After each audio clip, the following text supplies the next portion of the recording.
modern yasem dominate actually any agaspa baby Christopher Pondas in a buy ye ba na yabesom semado ya de ba no nwumre yi tifi se de binum ebesi akro owura Godfred odame yebo na ekasa yi wo kiremu se na court ginasie bi akoso enne no mentimi wasenti na antwe biem appeal wo ho wo ko appeal ya de bokwa epoya mantamu a Ghana Education Service mpanimfo hwehwemu omuni Food and Drugs Authority efa wudro bi a yesi school for mo AME Zion Senior High School omakodi ebigu ya asabe ya no eko yabeko Bremen New York man boy ya nsaka ekiremu ese yehunu obiamu edansuo biani mu nsem ya de nkiremu ebeba beso na yabeko awutu senya Ishabato mpasua so NDC fo ewo ho National Democratic Congress omo bofu ama omakoto party office mu de safo akọ ese omo chairman ewo ho no no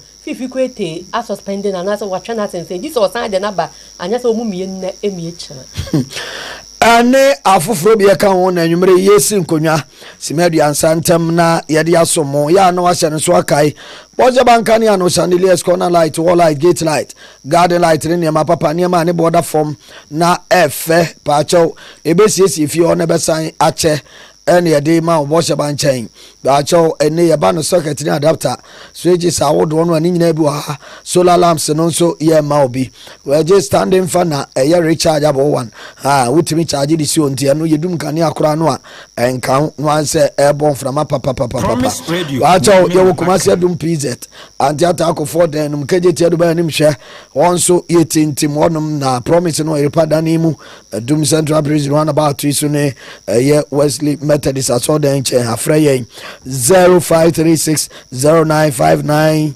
66 0536 0959 na boss ba electric asinkania pano yenyi bi emfa mawo na efa ko watena yem wa ire penso su kroje ya wo benonom na wanya awode anya pomde so hu ne ebe ene kan hu ise ipoti ani da ho kama papa wonu mo ire penso a ba cho ni peduanti apo ebro ni fian do nyina efiri di peduanom na wa ire penso abo ma wonum so awosa men wa dwabo ne aponto ahiemu yese wo de ubetimi de picture aba program na wo yese ye ana baby Christian ana se ye birthday party bi ayefro ubetimi de picture aba de atwa nsuo de amount dudu bi a wo pe won sabeka bone da form ye nton wo ire penso mo kantimu amuto nsuo to mrikai na beje o ire penso sase ni bottles no medium and small bottles honum freyen 0539596165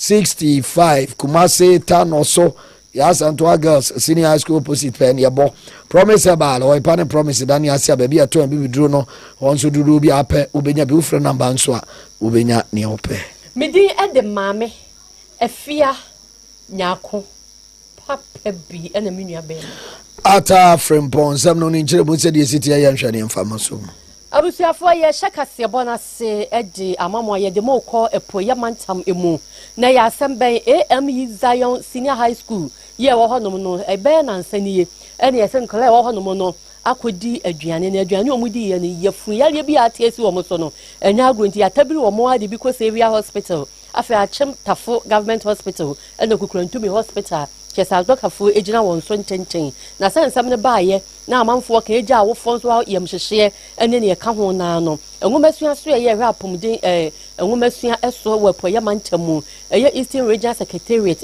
Ghana Education Service abem na director ema wo ye Dr. Mrs. Ivy Asantoa Owusu ene wode atudwa se de ekeka kwan de ya asama asie nanso no omatimi aboa aso ano a enye hu pa se de bi mu ekeka no nti wa cheche ma se nipa aduosia ya wo yam eka wo mu ni mu aduonu no 55 ena yayi wo mu aka num na doctor fo gina won so ntintin so mapom den no ya ne sanemo mu no onyi ntumu se school no dining hall ye wo mu kodidi ye ena ede bae Inti now no establishes we na wom ana we na wom but no mudi ya e ma sa problem enye dining hall aduane aduane a food vendor who has been selling in the school for 15 years and unfortunately enkwala no so eto aduane no enye omu nyina so na ye affected.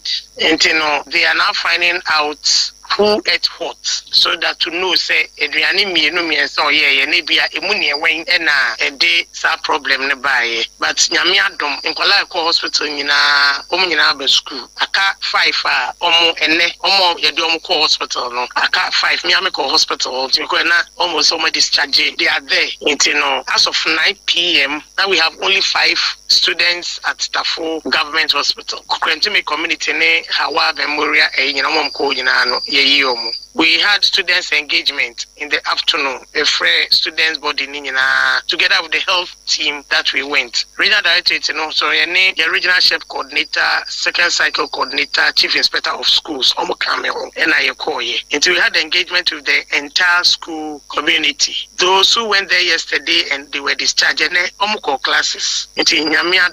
Now we don't have critical condition or many students there. So the health team has promised that the rest of the week and even beyond, they will be visiting the school frequently to still sensitize the students on personal hygiene and other protocols.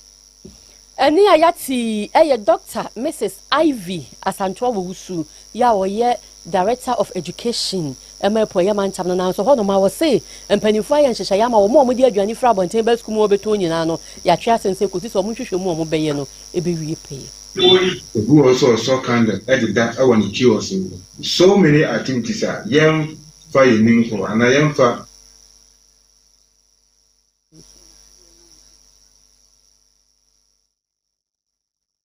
Auntie said ye wakano Dr. Mrs. Ivy Asantwa Wusu ade atodwa no say Ghana Education Service Eastern Regional Secretariat no any Food and Drugs Authority nyana aka boma omoye san hwehwemu. Then again for now all vendors in the school, they have been suspended from selling in the school until we finish with all other things that we need to do. We find out from management that they are all certificated vendors who have been cleared by the Ghana Health Services. Until we look at that also. Until this incident here is as part of the action that we've taken, the FDA, the chef coordinator, and the Ghana Health Services, those in charge of this environmental and other related issues, they are going to the houses of the vendors. They started today. Into na as of the time I if you no more call oba kufia. Environment na omode aduane no.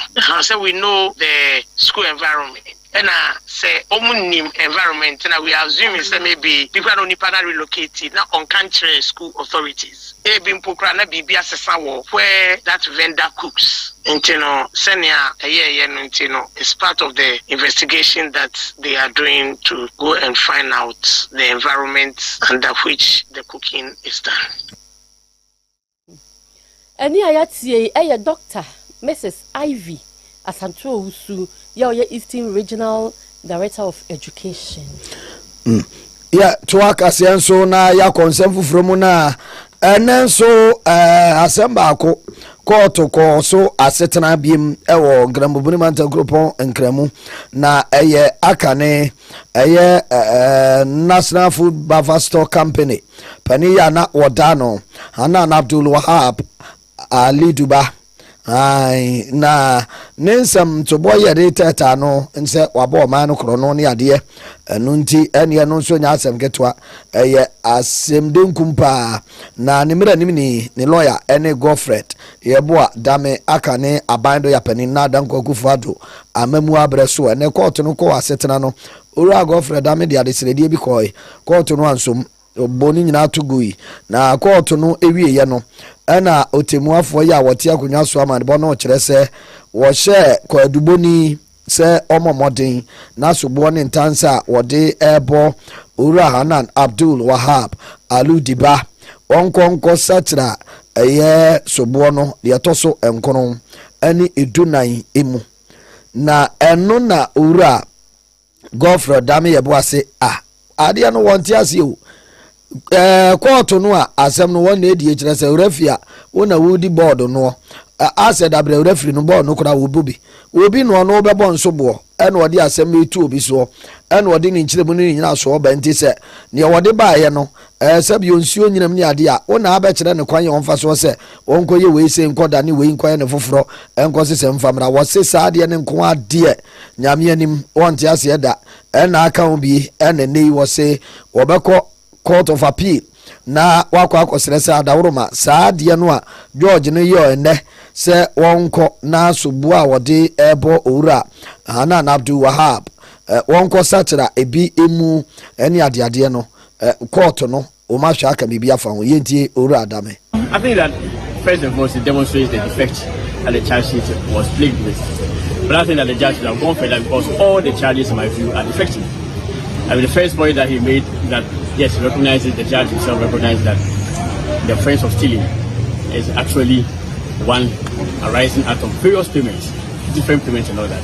That should necessarily also have warranted an order for the prosecution to go and amend. Because you cannot have various payments, the number of which we do not know, when each of them occurred, we do not know, where they occurred, we do not know, they are not disclosed on the charge sheet, and then you say that, well, you're not going to order them to amend, and that charge is proper. That charge cannot be proper.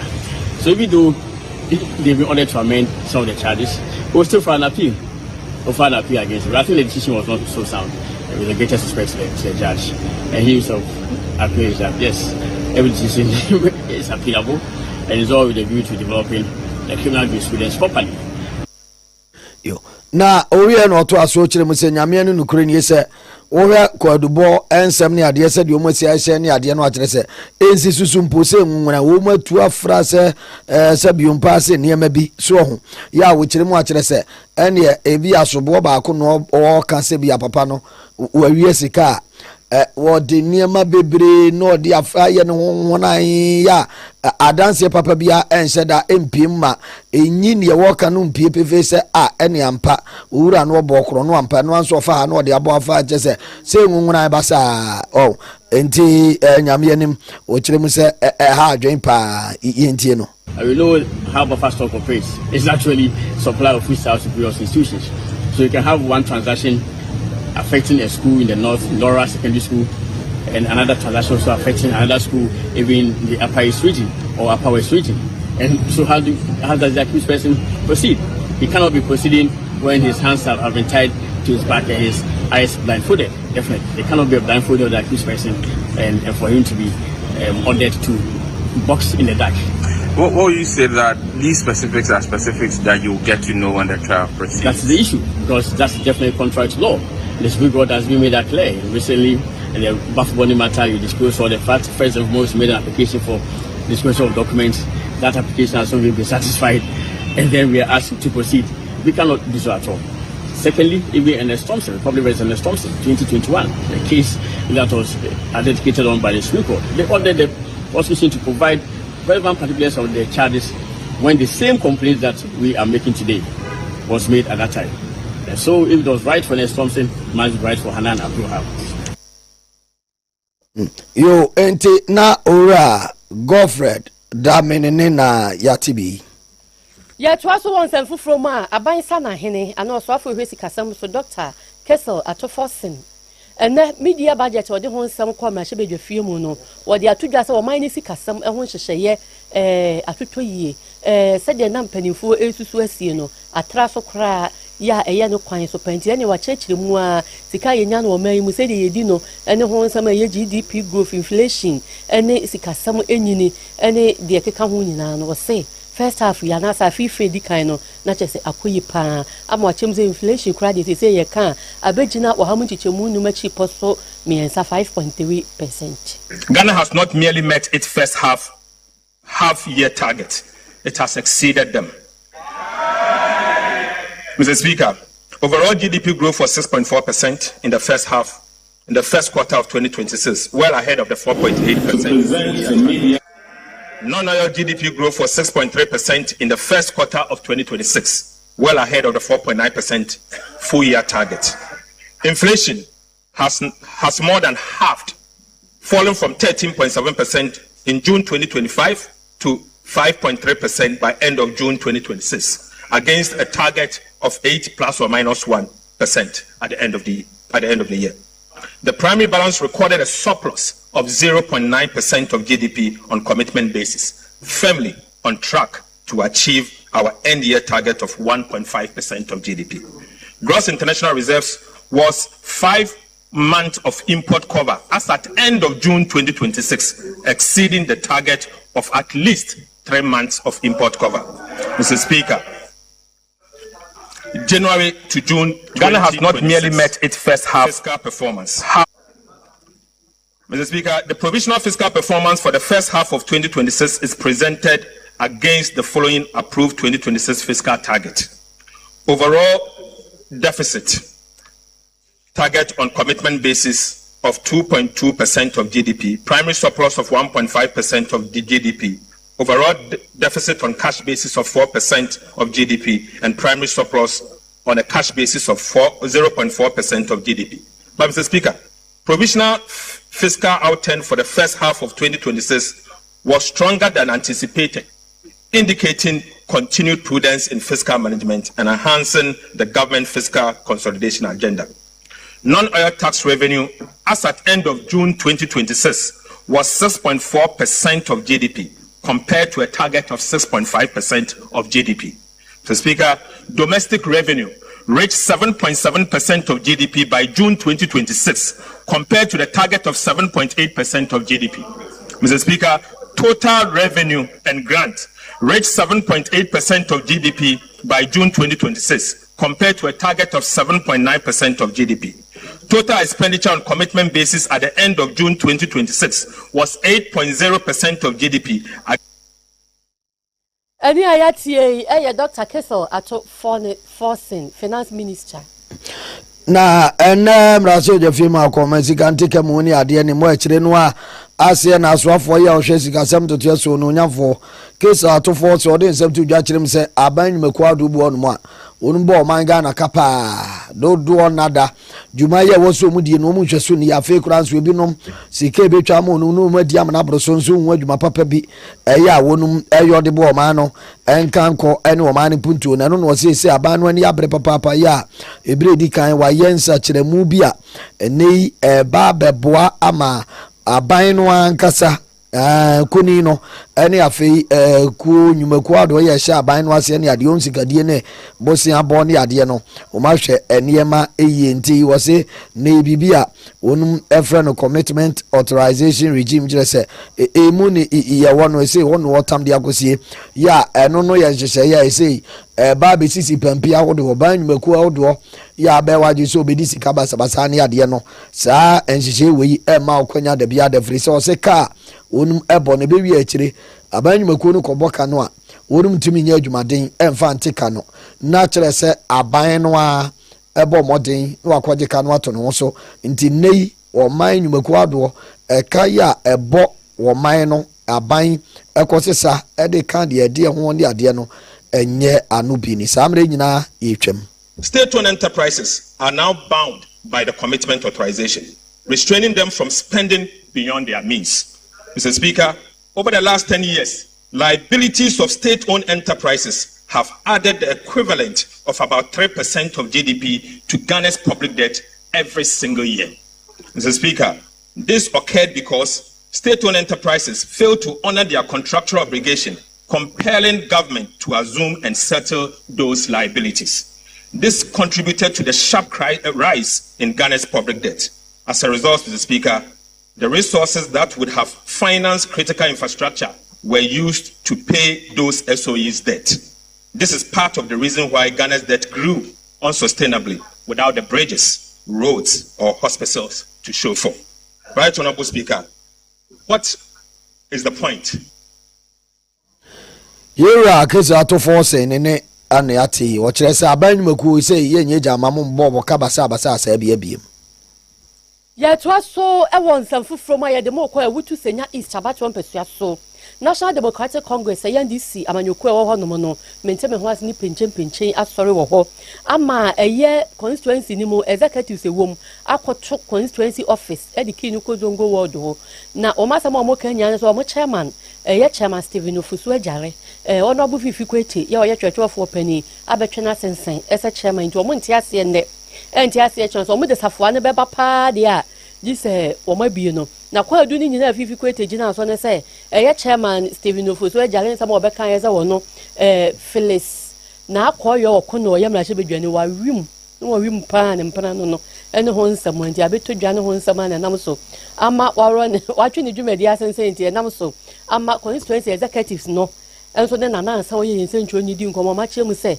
yansa mfa na ama omo mfa safoa ne ma ne macha no ma cheto kra so mpese vice chairman no eno omo ma no koso afra mu so ayi se chairman ti omo mpene ya look at the office say you need party office until say you better say suspend letter no mo da ma chairman no case na resolve because that suspension letter no yes so ye ko school kakra ye ko hwe mu no enye mu ntene maye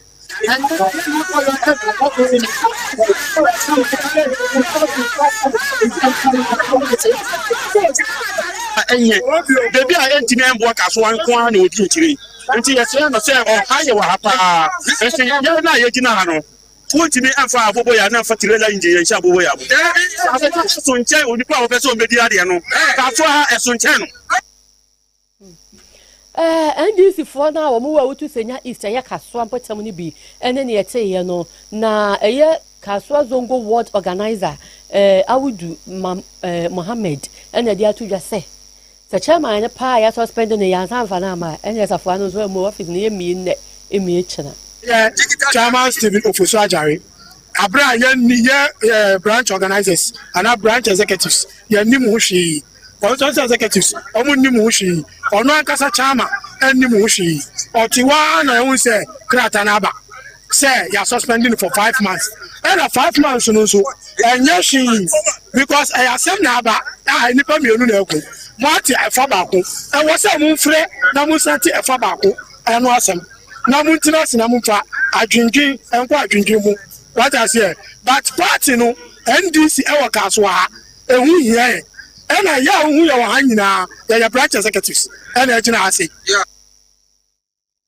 enti Awudu Mohammed no we Kaswa Zongo ward organizer and obo domano Emma National Democratic Congress NDC yemfa eno nto na yemra ye Bremen New York Kumasi Kroponi yemu amane boye nsa aka kire mu ese wura bi na mu na wo manfo ye Bremen New York potamo no wonum sutini ba ko bi mu wonum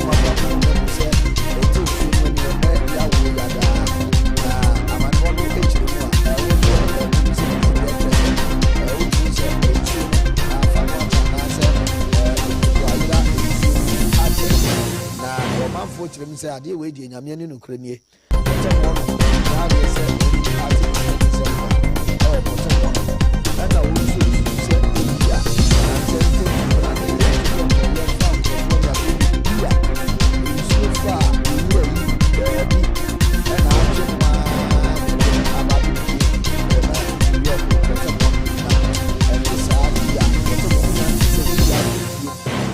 afa obia ene ade yenti omanfo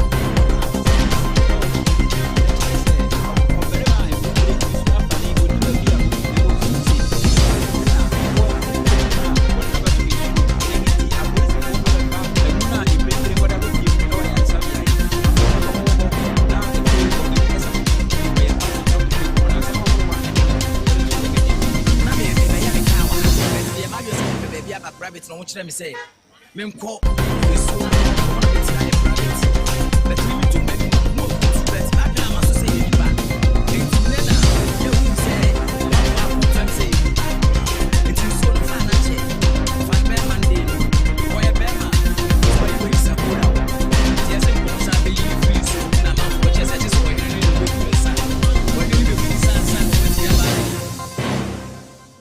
yo ente na Bremen New York I see on my phone you can find na professor for what now that go for abamu abeso somebody every over the years of for at na ye and about that something na be here as you know as for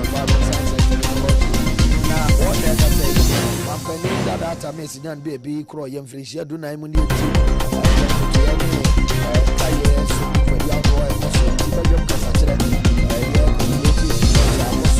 na eno na professor Frimpon Boati won't do Safra no more Cocasa, CB no Chim said, a man penny that Tamis when you baby crony party and Yamian Ukraine.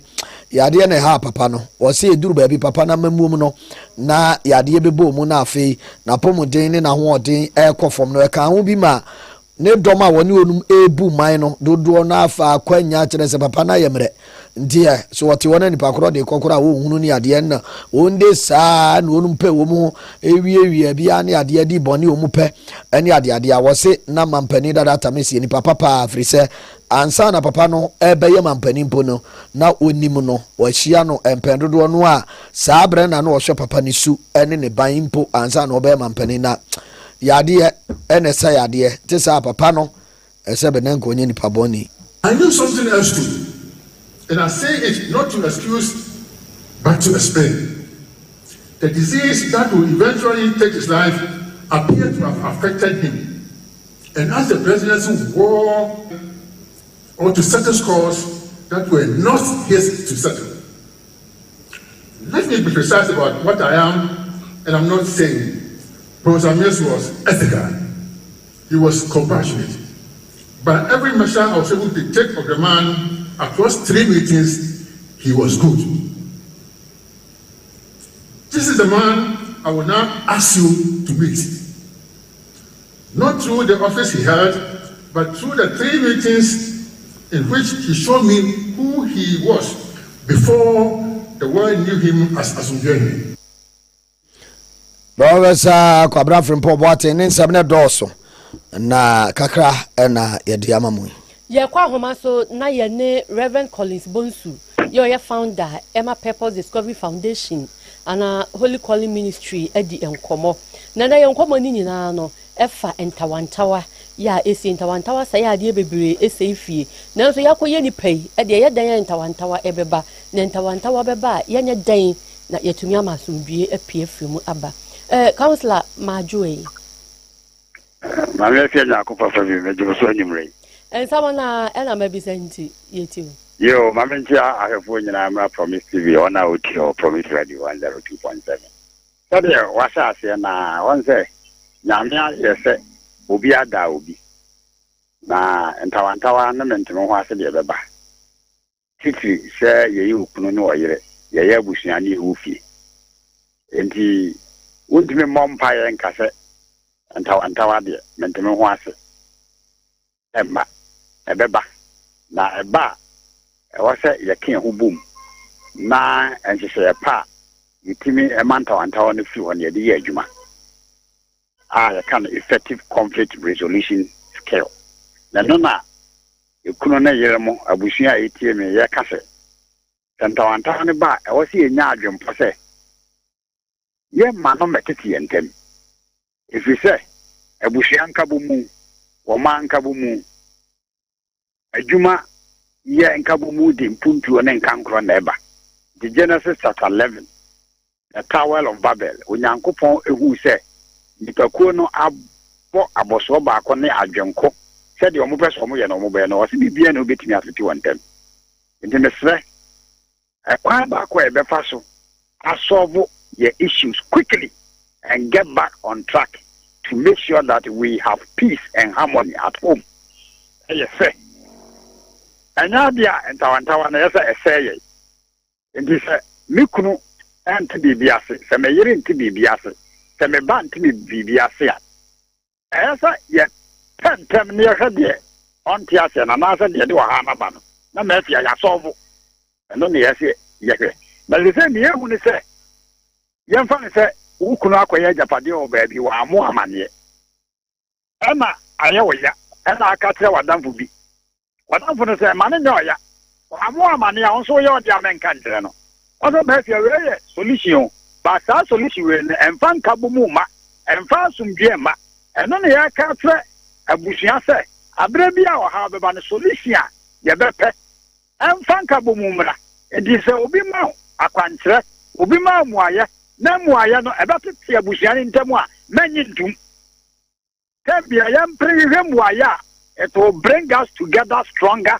It will bring us together to achieve harmony. If you say upon some, I did the 43. Tambia upon some person and them say, well, sorry.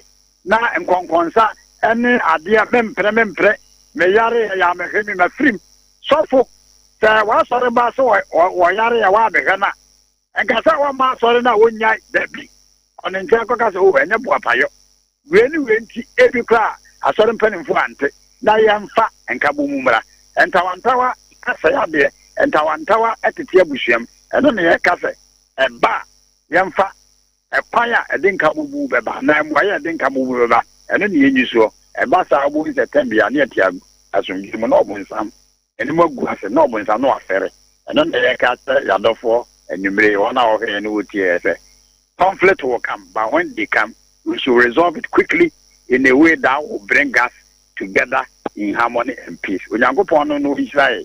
Na ɔmoayɛ na yɛmma ɔma nyansa atam bia ntawantawa ba okunu no ɔyere ɛne abusua ntam a emuayɛ ne ano yi ade ba no ɛmfa nka bo mu mra ɛnyɛ de identity bo bɛba medam ase. Yes, yeah, that's a pa. God bless you and your fellowship. Amen. Yeah. Yeah, that's a pa. We for Councillor Collins Bonsu, founder and leader, Holy Calling Ministry, and we are founder so Purpose Discovery Foundation. 102.7 FM. So na yejina na yetu apoka senso na afeke obi. Yeah, fellowship Christabel Pondasi. Yeah, so and this in back on Jones clap for your hands. Clap for your hands. The Korea let's say move na ebeso ye dom nyina kan azetna pan komo KOB ene papa J num edeba atafrim pon ne metin me ne menua ba mame efia nyako papa bi yada wase my fellowship